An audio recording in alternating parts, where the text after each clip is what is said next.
Welcome to your own channel Paise ki पाठशाला। Share market को आसान भाषा में समझते हैं कि इसको आसान भाषा में शेयर मार्केट का मतलब यही हो गया कि जैसे कि मार्केट को क्या बोलते हैं कि मार्केट में जहाँ पर खरीदने और बेचने वाला इकट्ठा हो जाए वो मार्केट हो गया।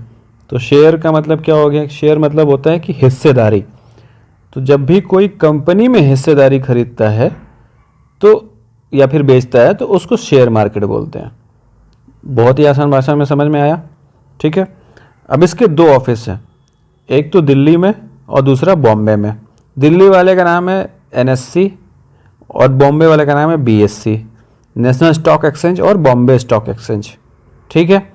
निफ्टी NSE को निफ्टी भी बोलते हैं, जो कि दो शब्दों से मिलकर बना हुआ है, निफ्टी और नेशनल स्टॉक एक्सचेंज और 50।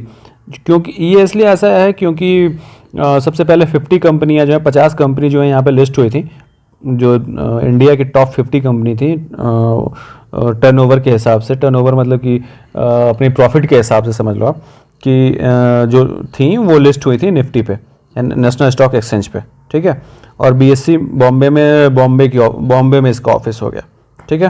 तो आपको समझ में आ गया NSE और BSE ये शेयर मार्केट की दो ऑफिसेज हैं जहाँ पे हम कंपनी में हिस्सेदारी खरीदते और बेचते हैं, ठीक है। अब NSE BSE को आप एक मॉल की तरह से ले लो आप कि दो मॉल हैं, उसमें यहाँ पे सारी कंपनियां हैं और लोग खरीदते और बेचते हैं यहाँ पे आके। अब लिटरली नहीं जाते वहाँ पे, एप्लीकेशन के थ्रू खरीदते और बेचते हैं, ठीक है। ये तो क्लियर हो गया, शेयर मार्केट क्लियर हो गया आपको। शेयर मार्केट के दो ऑफिस हैं NSE और BSE, ये क्लियर हो गया। अब आते हैं हम यहाँ पे क्या है IPO। अब IPO क्या होता है? IPO इस समय आजकल हम लोग सुन रहे हैं बहुत ही IPO, और अगर आप बिजनेस न्यूज़ सुनते होंगे तो आजकल जो है तो वीकली में 2-2 3-3 आ जा रहे हैं IPO। कभी ऐसा बहुत ही कम चांस हुआ है कि इतना IPO आता होगा, पर हाँ आजकल बहुत ही IPO आ रहे हैं आजकल। IPO क्या होता है कि जब भी कंपनी जो लिस्ट होने के लिए आती है ना पहली बार NSE या BSE पे, कि वो आती है कि जैसे वो आ गई कि हाँ मार्केट में पहले से ही होती है लेकिन उसका टर्नओवर इतना नहीं होता, उसकी औकात इतनी नहीं होती है कि वो NSE और BSE पे आके अपने आप को लिस्ट हो। सारी कंपनियां लिस्ट भी नहीं हो सकती NSE और BSE पे। उसका टर्नओवर देखा जाता है कि वो कितने दिनों से काम कर रहे हैं, या फिर नई भी कंपनी आती है तो उसमें उतना पैसा होना चाहिए, ठीक है। तो उस हिसाब से वो लिस्ट, उसके और भी सारे क्राइटेरिया होते हैं। लेकिन ये समझ लो कि जब पहली बार NSE और BSE पे कंपनी लिस्ट होने के लिए आती है तो वो क्या करती है कि कंपनी जो है पब्लिक से पैसा लेने के लिए IPO लॉन्च करती है। अब पब्लिक से पैसा क्यों लेना होता है उसको? क्योंकि वो भी चाहती है ना कि भाई लोग मेरी कंपनी में हिस्सेदारी खरीदें, लेकिन वो लिस्टेड तो है नहीं कि लोग उसके में खरीदें। वो तो अभी आई तो है नहीं वो मॉल में, मतलब NSE और BSE पे। तो वो लिस्ट होने से पहले ही कहती है कि आइए हमारी कंपनी में हिस्सेदारी खरीदिए। तो वो कैसे, किसके थ्रू करती है? वो IPO के थ्रू करती है। IPO लॉन्च करती है कंपनी में कि भाई हम आ रहे हैं मार्केट में, आप हमारे में इन्वेस्ट करना स्टार्ट करिए। तो सबसे पहले आप IPO में करिए। तो IPO में करिए तो लोग क्या करते हैं, इसमें सबसे आसान तरीके में लोग पैसे कमाते हैं। इसमें लॉस नहीं होता आपको, इसमें आपका पैसा नहीं डूबता, सबसे पहली बात तो ये। लेकिन इसमें लोगों को हिस्सेदारी भी बहुत मुश्किल से मिलती है, क्योंकि ये एक लकी ड्रॉ की तरह होता है कि अगर जिसको मिल गया उसको प्रॉफिट ही प्रॉफिट होता है। मतलब एक दिन में 50% प्रीमियम पे लोग अगर ये कंपनी लिस्ट होती है तो एक ही दिन में मिल जाता है आपको। लेकिन हाँ, इसमें नुकसान होने के चांसेस बहुत ही कम होते हैं, 0.1% ही ले लो आप। हाँ, डूबता नहीं है पैसा, ये तो 100% है। हाँ, थोड़ा डिस्काउंट पे अगर लिस्ट हो गया तो फिर 5-10% तो वो अलग सीन होता है इसका, ठीक है। लेकिन IPO का मतलब यही होता है यहाँ पे सिंपल वे में कि जब कंपनी पहली बार लिस्ट होने आती है अपने ऑफिस में NSE या BSE पे, तो वो पब्लिक से पैसा लेने के लिए, पब्लिक से हिस्सेदारी खरीदवाने के लिए IPO लॉन्च करती है। पब्लिक जो है, क्योंकि NSE और BSE पे वो होते नहीं है पहले से ही, तो वो डायरेक्ट कंपनी में इन्वेस्ट करते हैं। किसके थ्रू? IPO के थ्रू, ठीक है। जब लिस्ट हो जाएंगे तो फिर IPO नहीं, फिर तो आप डायरेक्ट जाके उसमें खरीद लोगे आप, ठीक है। तो इसको कैसे खरीदते हैं वो एप्लीकेशन पे आपको मैं बताता हूँ अलग से। लेकिन पहले आप IPO जान लो कि ये होता है कि पहली बार कंपनी आ रही है NSE और BSE पे तो IPO ला रही है, ठीक है। ये क्लियर हो गया। अब हम चलते हैं कि म्यूचुअल फंड किसको कहते हैं, ठीक है। म्यूचुअल फंड सिंपल, अगर आप बैंक के बारे में सुने, वहाँ जाके आप पैसे डिपॉजिट करते जाते हो आज तक।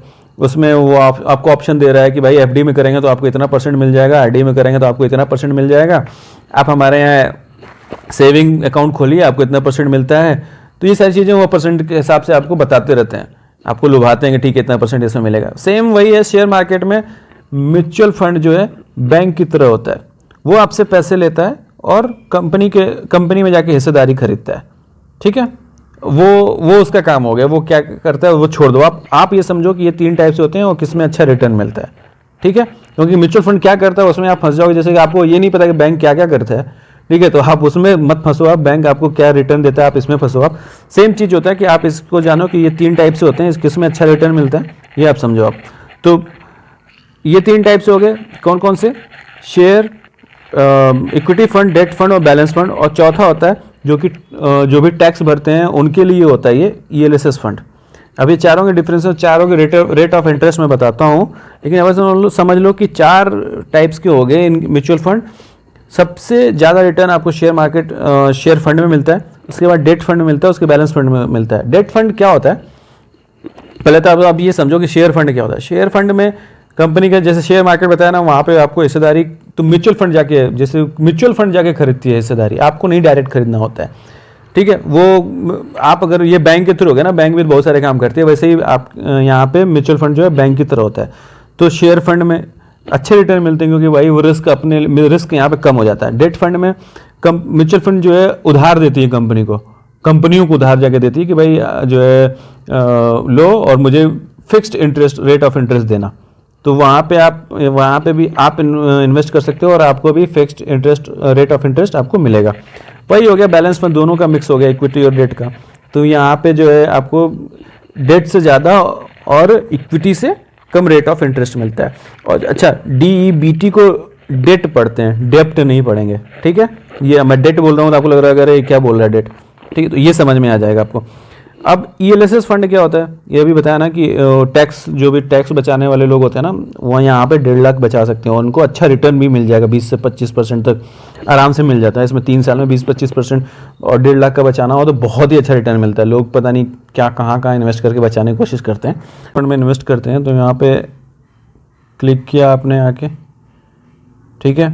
यहाँ पर क्लिक किया, अब यहाँ पर क्या देखा आपको? म्यूचुअल फंड पे अगर आप एक बार यहाँ पर क्लिक करोगे आप, तो आपको क्या दिख रहा है यहाँ पे? लमसम और SIP पे आप क्लिक करो। लमसम और SIP मतलब क्या होता है? एक ही बार पैसे डालने को लमसम बोलते हैं, और सिस्टमेटिक इन्वेस्टमेंट प्लान मतलब SIP का फुल फॉर्म होता है। लेकिन SIP का सिंपल सा मतलब ये होता है कि आप छोटे छोटे पैसे, टुकड़ों में पैसे आप डिपॉजिट कर लो, तो उसको SIP बोलते हैं, ठीक है। आप यहाँ पे क्लिक किए, जैसे आप क्लिक किए आपके पास ऑप्शन खुल के आता है क्या क्या?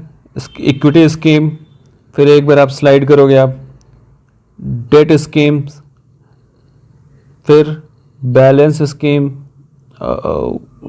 स्कीम्स आपको आ गया। उसके बाद आपको आया टैक्स स्कीम्स। आपको बताया था ना ELSS, वही लास्ट, उसको टैक्स सेविंग स्कीम्स बोलते हैं, ठीक है। तो अब इसमें का रेट ऑफ इंटरेस्ट आप देखोगे कहाँ पे कितना कितना है। अब देखो आप यहाँ पे इक्विटी में 14%, 15%, 19%। अब सोचो आप कि अगर आप 500 सेव करना स्टार्ट करोगे 30-35 ईयर्स में, अगर आपको 19% का रिटर्न मिलना स्टार्ट हो जाएगा तो आपकी कितनी वैल्यू होगी मैं नहीं बताऊंगा, आप कर लो गूगल, आपको खुद पता चल जाएगा। और मैं बता दूं कि 1 करोड़ से कम तो नहीं होगा, अब 2 करोड़ से 3 करोड़ तक आप देख लो कितना हो जाएगा। लेकिन यही होता है इंपॉर्टेंट समझने के लिए, और मनी मैनेजमेंट इसी को बोलते हैं। यहाँ से आपको समझना बहुत ज़्यादा ज़रूरी है कि आप इन्वेस्टमेंट कहाँ पे करना है और कैसे करना है। आप यहाँ पे आ गए म्यूचुअल फंड के प्लेटफॉर्म पे, यहाँ पे आपने क्लिक करा, आपने कुछ भी सेलेक्ट कर लिया, जैसे कि यहाँ पे आपको SIP करना है, SIP करा आपने, अमाउंट लिखा आपने, कितने टाइम के लिए आपको करना है, यहाँ पे आपने सर्च करा, आपको मिल गया। यहाँ पे आपने सेलेक्ट कर लिया 120 और प्रोसीड करा, वो एक्टिवेट हो जाएगा आपका अकाउंट से। आपको इतनी अमाउंट कटने लगेगी। 10 साल तक यहाँ पे भी ऑप्शन दे रखा है, आगे 30, 35, 45 साल तक आप बढ़ाते चले जाओगे, ठीक है। तो इस प्रकार से आप SIP कर सकते हो सिंपल वे में, ठीक है। तो म्यूचुअल फंड आपको समझ में आ गया, म्यूचुअल फंड क्या होता है, इसका इन्वेस्टमेंट कैसे करते हैं, ये 2 चीज़ क्लियर हो गई।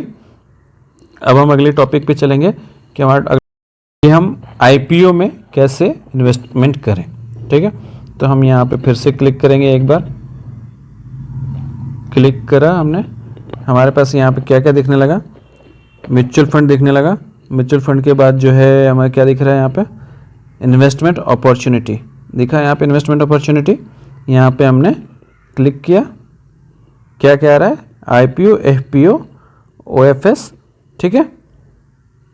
तो हम जो है ये देखा आपने IPO FPO offer for sale OFS, ठीक है। तो अब जैसे जैसे आप मैच्योर होते चले जाओगे ना, आपको FPO और OFS में भी इन्वेस्टमेंट करने का तरीका आपको समझाएंगे, लेकिन सिंपल वे में अभी आप IPO में ही इन्वेस्ट करना सीखो, क्योंकि ये बहुत ही सिंपल वे में इन्वेस्टमेंट होता है। तो आप एक बार इस पर आप क्लिक करोगे आप।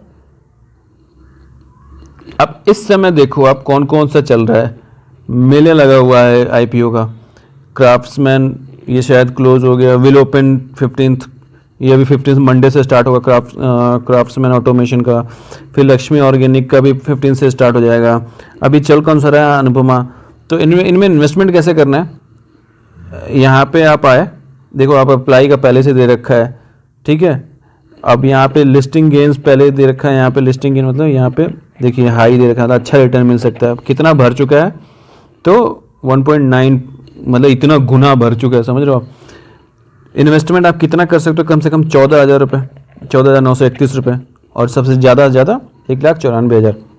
यहाँ पर आप अप्लाई करोगे, अप्लाई पे क्लिक करोगे, एक बार आप यहाँ पे अप्लाई करने गए, आपको एक कितनी क्वांटिटी खरीदनी है, तो एक मतलब यहाँ पे आप गए तो आप जो है यहाँ पे एक क्वांटिटी लेते हो, एक लॉट, मतलब यहाँ पे क्या दे रखा है, यहाँ पे एक lot is equal to 27 quantity, मतलब अगर आप एक भरोगे यहाँ पे तो 27 के बराबर माना जाएगा। तो अगर एक आप भर रहे हो तो आपको कितना आ जा रहा है, 14,985, ठीक। अपनी UPI आप डालोगे यहाँ पे, और जैसे यहाँ पे क्या होगा, अब जैसे करोगे यहाँ पे UPI डालते ही उतना अमाउंट आपके अकाउंट में ब्लॉक हो जाएगा, कटेगा नहीं, ब्लॉक हो जाएगा, ठीक है।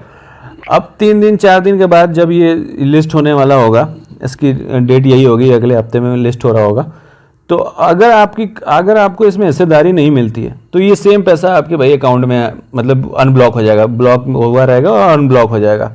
लेकिन अगर आपको इसमें हिस्सेदारी मिल गई तो आपका पैसा कट जाएगा, और कहाँ पे आ जाएगा, बैक करते हैं यहाँ पे, और बैक करते करते जाते हैं, कहाँ पे आके दिखेगा आपको, पोर्टफोलियो में आपका जाके यहाँ पे दिखने लगेगा कि आपके यहाँ पे जैसे यस बैंक है यहाँ पे, तो वैसे आपको दिखने लगेगा यहाँ पे कि आपके पोर्टफोलियो में आ जाएगा, वो जिस भी कंपनी में आप इन्वेस्ट करेंगे वहाँ पे दिखने लगेगा यहाँ पे, ठीक। और आपका पैसा यहाँ पे डिडक्ट हो जाएगा, ठीक है। तो सिंपल में आप समझ गए यहाँ पे कि IPO में कैसे इन्वेस्ट करना है, म्यूचुअल फंड में कैसे इन्वेस्ट करना है। सो ऐसे ही इस एप्लीकेशन को ऑपरेट करना है। अब आप इसमें समझ रहे हो कि कैसे अकाउंट इसमें ओपन करना है, किसको इस एप्लीकेशन को कैसे ऑपरेट करना है, ये चीज़ें समझने के लिए 2 अलग से वीडियो भी हैं। आपको इसमें अकाउंट भी आप ओपन कर सकते हो, इसके लिए भी लिंक दिया हुआ है इस वीडियो में। तो गो एन्जॉय और फिर कुछ सीखो आप नया। I hope you learn something new. Thank you so much.